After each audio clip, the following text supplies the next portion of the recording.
Good morning, everyone. Welcome to the Finance Mandarin ByteDance IPO Plan Q&A live streaming event. Thank you, executives from Goldman Sachs, Citi, JP Morgan, HSBC, Hill House, Barclays, McKinsey, KP Morgan, UBS, ICBC, and more for joining this event. Thank you for coming today. Please feel free to interact, welcome comments, likes, and shares. This is a real-time live streaming event, broadcasting via Zoom, LinkedIn, YouTube, and Facebook. I'm Suki from Finance Mandarin, the MC of today's event. Finance Mandarin is the expert in coaching Chinese for business purpose. We provide live lessons and AI platform for you to learn anywhere and anytime. Also with great content, innovative job-related lessons, and real finance case studies that are tailored for you. Without further ado, let's welcome Vian Li, the CEO of Finance Mandarin. Hi, Vian. Please say hi to our audience.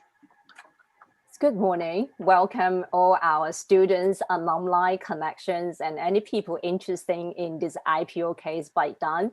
This is a live event and broadcast from Hong Kong. Welcome to join. We have a great insight to share with you and great speaker. Dian designs comprehensive training for clients with a 20-year experience in the finance and legal sectors. Our clients cover 300 corporations from the capital markets. We are more than happy to announce their achievement after taking our courses. Besides, let's welcome our VIP speaker, Jeffrey Towson. Hi, Jeffrey. Please say hi to our audience. Hello. Jeffrey specializes in speaking and writing on digital China and Asia's latest tech trends. He also runs Asia Tech Strategy, a podcast and subscription newsletter on the strategies of Asia tech leaders. Next, may we first have Vian share with us some keynotes today. Good morning. Nice to join with our Finance Mandarin live event. Finance Mandarin specializes providing Mandarin lessons for business executives if we want to get the business market success in China. So this is one of signature courses, Finance Mandarin IPO. We learn Chinese through case study. We learn Chinese through the in-depth content. So we always invite VIP speaker with in-depth knowledge, on-the-ground insight, and give you a bigger pictures. So today we use a very hot topic, starting from Didi's IPO after a couple of 2 days, and then the China cybersecurity review just announced. And then CSLC Yi Huiwen just have opinions. That's the latest regulation to announce for tightening for the IPO procedures and security trading. We're very happy to invite one of our VIP speaker, Jeffrey Towson, to share with us his opinion. He has done a lot of research and business model about Didi. And then because of these cases, and then bring with a lot to talk about what will be the role for ByteDance. Will ByteDance IPO role become even tougher or in an alternative way? What will be the business model changes and what will be the plan? So we're going to have a very good interaction today. So Jeffrey will answer your question. If already you're in our VIP Zoom room here, welcome to ask any question, because here today we would like to get your opinions. As we can see all our views today, our participants, we have more than 1,800 participants joining our live event and register for the ByteDance IPO event. As Suki mentioned about, it's quite a lot of the more than 300 corporations is our clients, existing clients from the buy side and sell side of the capital market. In addition, we're very surprised. We have more than 20 participants from those Asia tech giants, such as Didi, ByteDance, TikTok, Kuaishou, Huawei. I welcome you to join. You are native Mandarin speakers, and then perhaps you would like to know how is the world interpret for these cases. So we would like to bring the content for you. And if you're an investor, you would like to know more about the information is not just from the English world, but you want to know the first-hand information, and Finance Mandarin will provide you better insight and to see the big pictures. And then we have a wheel from the ground. So let me introduce Jeffrey for you. So would like to hear the first question. What's your view about the Didi's situation? Because you have done a lot of research and a great podcast about it. Here you go, Jeffrey. Yeah, thank you. It's a pleasure to be here. I'm actually calling in from Rio in Brazil right now. So hopefully my Wi-Fi is going to be fine on my way back to Asia, which means 2 weeks of quarantine. So such is life these days. My focus on this stuff, which has been going on for about a decade now, is on the strategy component. You know, who's going to win? How do things play out 2, 3, 4 years in the future? That's where strategy matters. So a lot of what's going on is outside of my expertise. You know, bankers, lawyers. I mean, the bankers and lawyers are having an absolute field day in the last 2 weeks. I mean, they must be billing like crazy because there's a lot of changes coming down. Nobody quite knows what's up yet. So anyways, I'm watching it, but I'm looking at it from the perspective of how does this change the strategy, the value of the company, its future trajectory, as opposed to what are the mechanics of filing in the Caymans versus New York versus whatever. Okay, so obviously Didi went public and they were sort of the last through, and then lots of changes have been coming down, getting updates every day. Not totally clear what's going on, but it does appear to be, from my opinion, that the way things have been done for the last 20 years is changing, that it was this way. Now it's going to be something else. These VIE structures seem like they're going to change. Where companies go public is going to change. The level of compliance, data security, data privacy already changing. So it looks like we're going towards a new mechanism for registration, going public, raising money cross-border. And that's all very interesting. But on the strategy side, at the same time, I think a lot of what's going on is overblown. Is this going to change how many people ride Didi on a daily basis? No, not really. ByteDance is still rocking and rolling. Their numbers are absolutely crazy. They must keep Mark Zuckerberg up at night. If anyone's causing that dude to lose sleep in this world, it's got to be ByteDance, because their numbers keep going up. So the businesses themselves, I kind of run down the list and I say, look, is what we're hearing changing the trajectory of the company? Alibaba, no. ByteDance, no. Didi, no. Ant Financial, yeah. I mean, yeah, the change to the credit situation has clearly changed the trajectory of that company. Anyone in P2P lending, those companies are all pretty much shut down by government action. Tencent and NetEase, gaming, not really. So that's how I'm coming at this right now. But the question I've been looking at is who's going to be under the new system and who's going to get grandfathered in the current system.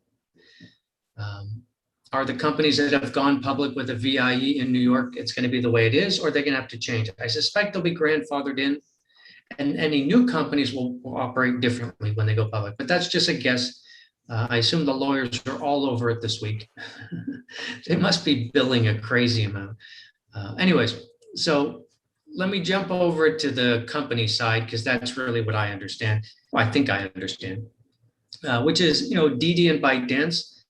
Didi was the big IPO of the last month, but we're seeing a big IPO every couple of weeks. Before that, Kuaishou, big IPO.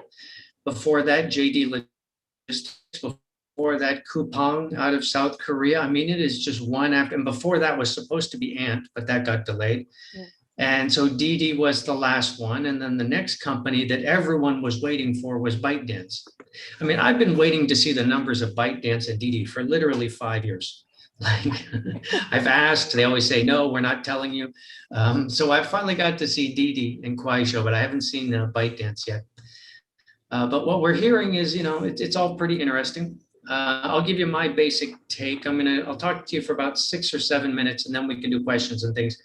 From the strategy perspective, here's what I see. I take things apart by what does the market look like? What is the level of activity now, 3 years in the future, and who's going to win? Who's going to be unbeatable? Is it going to be a lot of companies fighting back and forth and one goes up, or is one company going to dominate? And that's what I look for. I look for local domination. I look for local, like, you can't bring them, you can't touch that company. And that doesn't have to be huge like Google. It can be Coca-Cola. Coca-Cola is water and sugar in a can, and nobody's been able to take them down for 100 years. So, okay, so Didi comes out. I did some podcasts on that. You can go over to jefftowson.com if you're curious and see there. The podcasts are public. Then there's some writing, which is subscription only. Didi had pretty much what I thought it was going to have just by following them. I visited Didi in Beijing, and in Mexico, in Brazil. I mean, I've kind of been following them for a long time.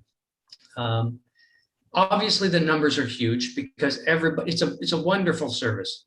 Like, everyone gets caught up into the money and the finances.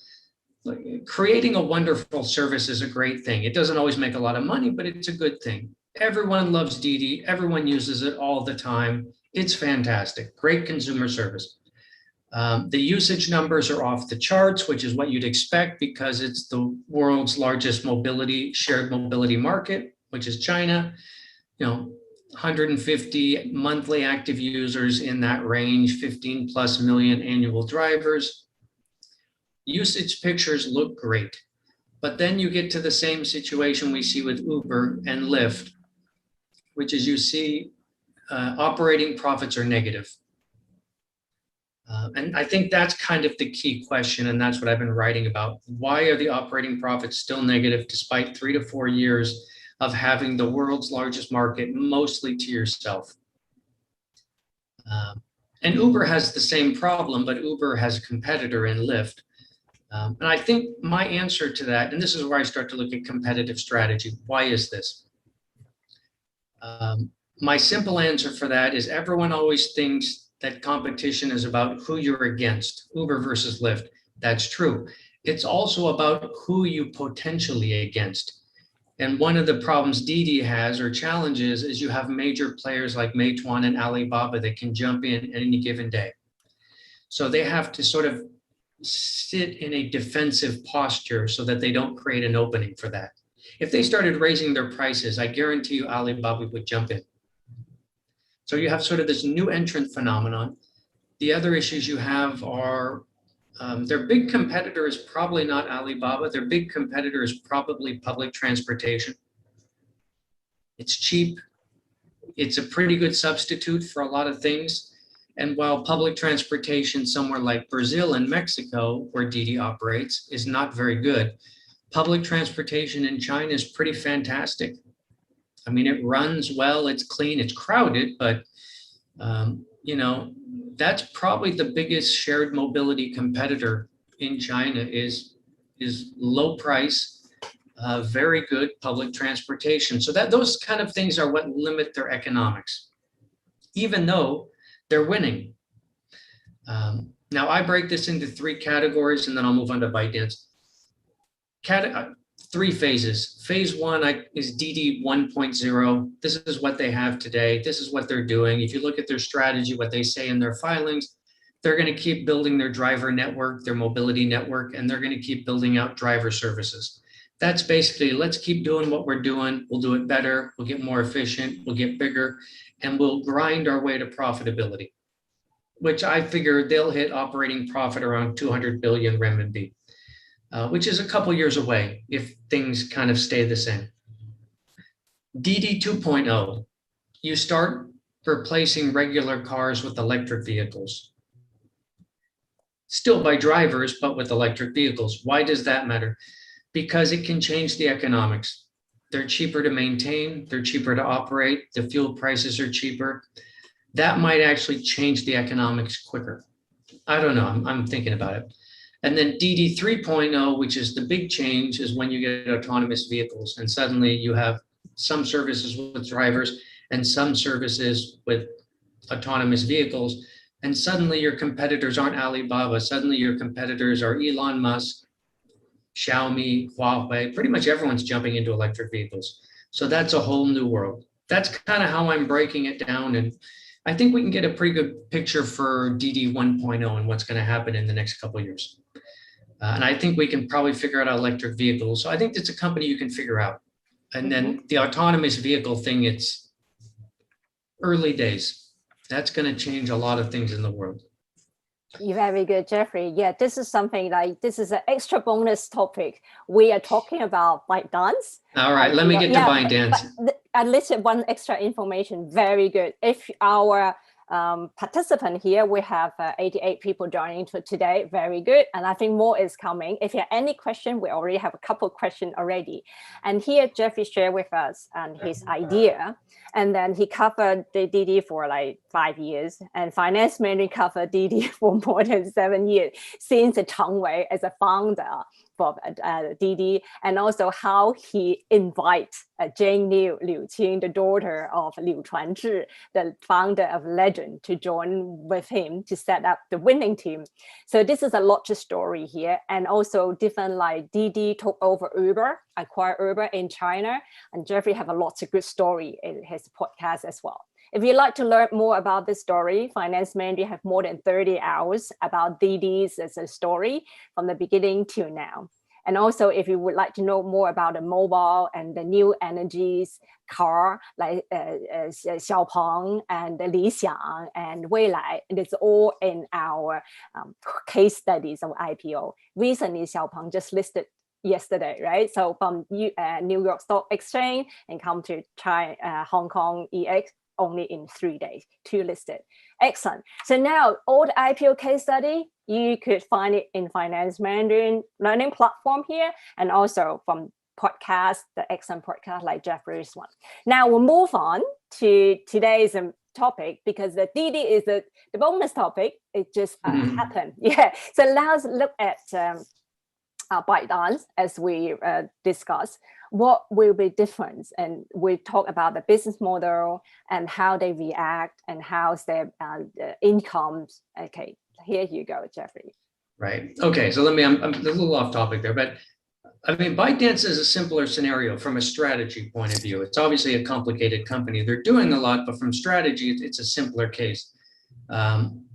You know, it reminds me of Coca-Cola.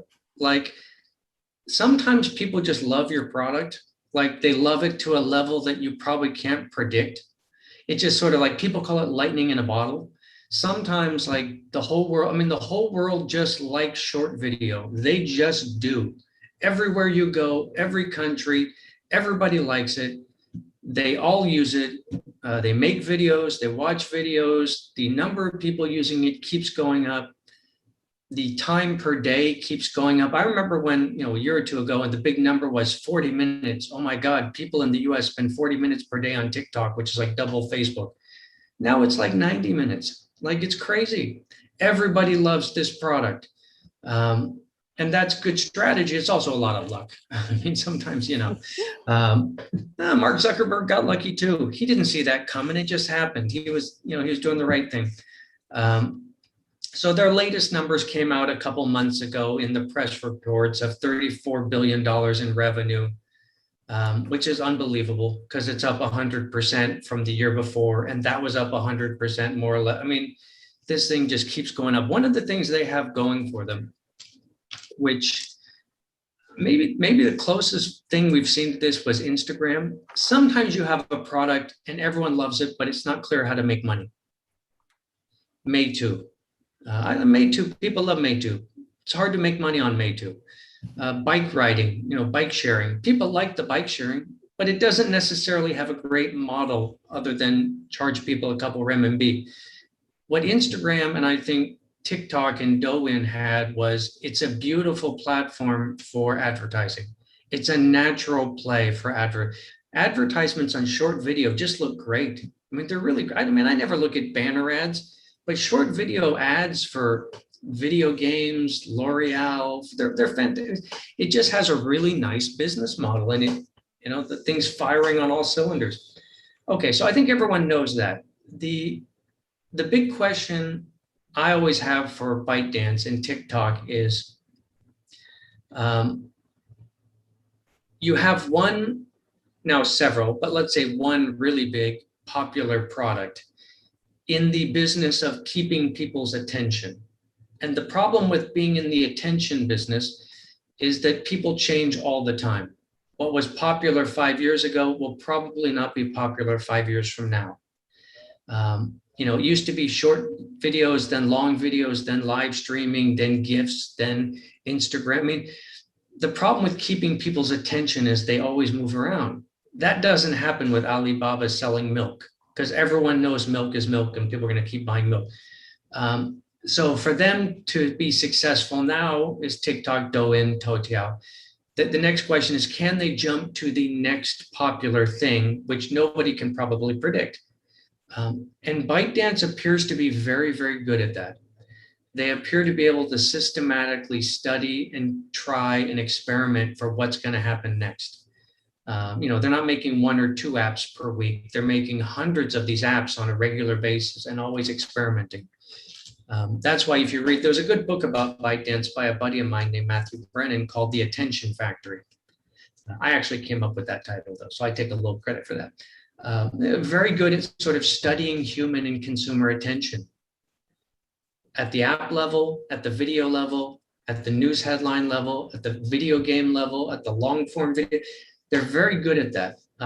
So that's kind of what I'm looking for is, what are the next 2 to 3 things they're going to do to stay ahead of the curve? And I'm optimistic they are probably maybe one of the few companies that can pull that off. But that's the challenge of the business they're in. The strength of their business is if you catch people's attention, it takes off faster than just about anything you can sell in this world, which I think is the TikTok and Facebook phenomenon. The weakness is people's attention changes all the time. So that's it. Last point on this one that I'm paying attention to. A lot of times what these companies will do is they will externalize their core capabilities. So Amazon built a lot of servers. That was their core capability. And then they externalized them and sold them to the market. And that became Amazon Web Services. You see this all the time. JD did it with their logistics, which was a capability. They sold it to the whole market as a separate service, JD Logistics. We get reports in the last couple of weeks that ByteDance is now licensing out its AI matching to other companies. It's the same idea. And what it gets you is it gets you tremendous scale, where suddenly you're not just good at AI in its own right, you're good at it at a much larger scale because you're selling it to everybody in the market. So it's a way of making your biggest strength even bigger. Alibaba did it with Cainiao. They did it with Ant Financial. Amazon did it with Amazon Web Services. Didi has done a little bit with Xiaoju, the driver services. But yeah, that was in the press a couple of weeks ago. So very interesting company. Yeah, it's I'm pretty optimistic about it in the short term, but I think the long-term question is just difficult because it's the nature of trying to keep people's attention in this world, which is really hard. Anyways, that's about my take on those. I think I'm right on time. Yeah, very good. Very good. Great insight. We got a lot of questions. So Jeffrey, stay behind for a couple of minutes of a great questions. John just sent me a question. Could you please read it out for us? That question's about Jeffrey just mentioned about. Could you please? Yes, it's a little bit on the technical side, but see how we can answer from Leon. How would the VIE change the impact the existing big biotech companies? These big biotech companies, they don't collect Chinese data, but most of their revenues come from China. So he's given a couple of examples here, Z-Lab and BGNE. Any comment on that, Jeffrey? Yeah, I mean, it's kind of out of my space. I do digital, but obviously the data thing is going to be a big problem for some companies. BGI, biotech, I mean, clinical data. I mean, the data that was being talked about, this came up with Didi, right? That was who got sort of discussed first.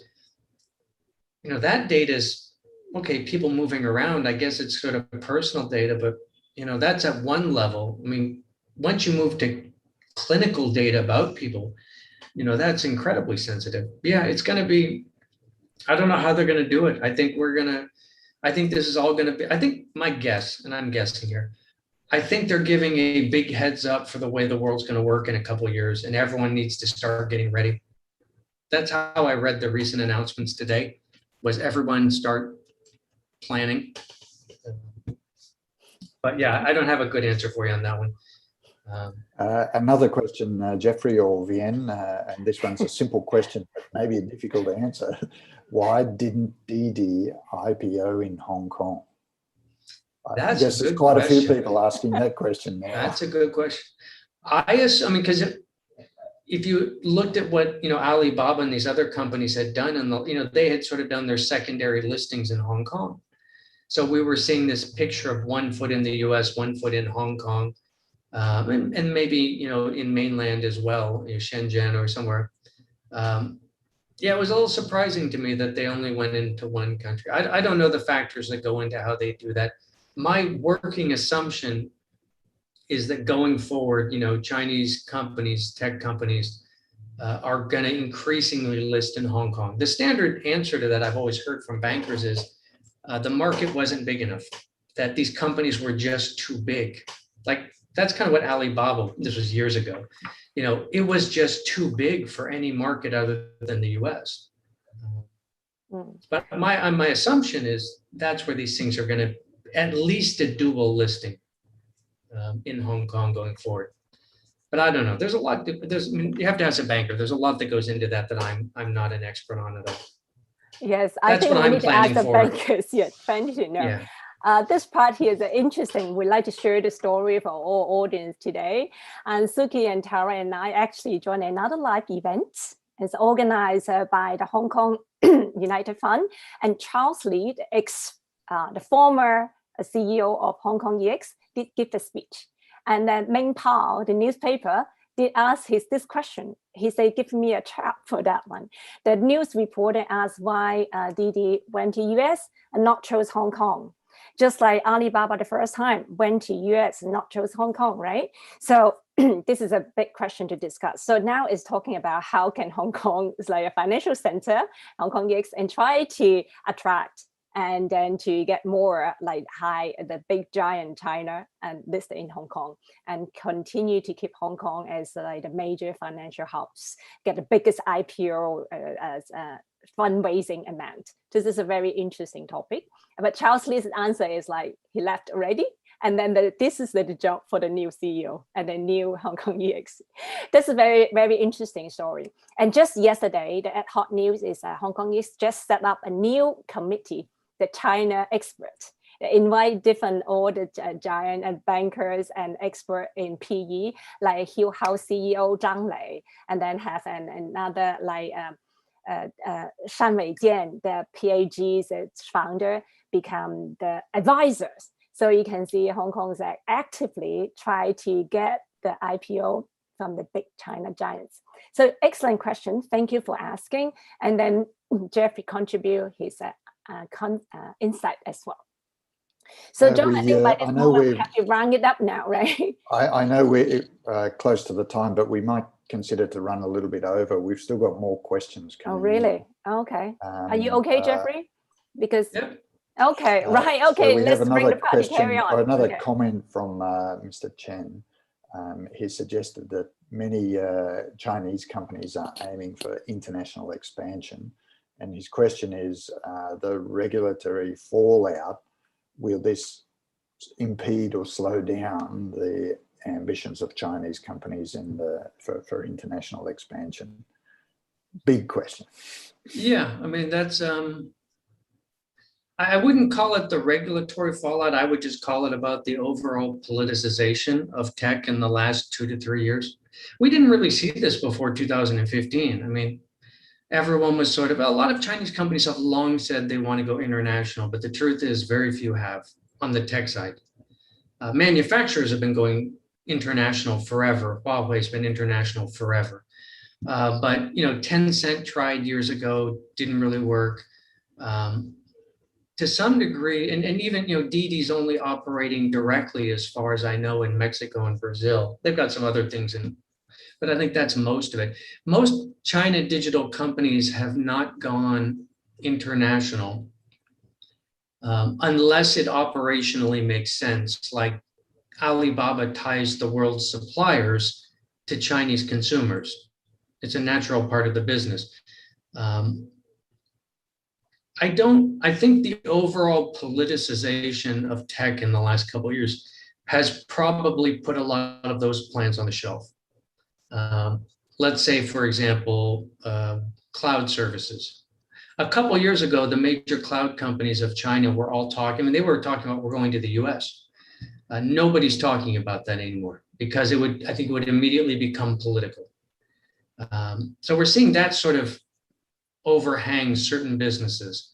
Other businesses, let's say TikTok, let's say e-commerce, they're not political at all as far as I can tell. People don't, if you're buying sneakers in Indonesia through Lazada, there's nothing political about that. So that's kind of how I break it down. I don't think the regulatory stuff we've heard in the last week or two is a dramatic change from the picture we've already kind of seen for at least a year or two. But yeah, I mean, I don't even think it's a China thing. I just think tech is becoming political almost everywhere. It's happening in the US. Australia just gave, Facebook and Google a bit of a slap. I mean, we're seeing it kind of India. I mean, India is all over this space. So it's kind of happening everywhere. All right, so we actually have a lot of things to share, especially for the Asia Tech and IPO. Finance Mandarin cover more than 100 jumbo IPOs. If you want to learn their story and how they risk disclosure and the prospectus, business models, come to Finance Mandarin to take our IPO signature courses. Learn Chinese to be success in your China market investment. Thank you very much for everyone to join today. I know that you still have a lot of questions. Keep sending to my own mailbox and our team support mailbox. We are going to answer all the questions one by one in our social media. Please keep tuned, and we are very happy and grateful for you to join today. And especially thank you for Jeffrey Towson for great insight. If you want to learn more about what his great idea, you can welcome to subscribe for his podcast, and you get a deeper insight and see the big pictures and unique view from on the ground. That's the tagline. So thank you for joining us today and learn Chinese, and you learn, you earn. Thank you, everybody here. And this is Vianney. Hope to see you soon. And next event is coming soon. Pay attention to our own social media. We are happy to see you soon. Goodbye. Have a great day ahead.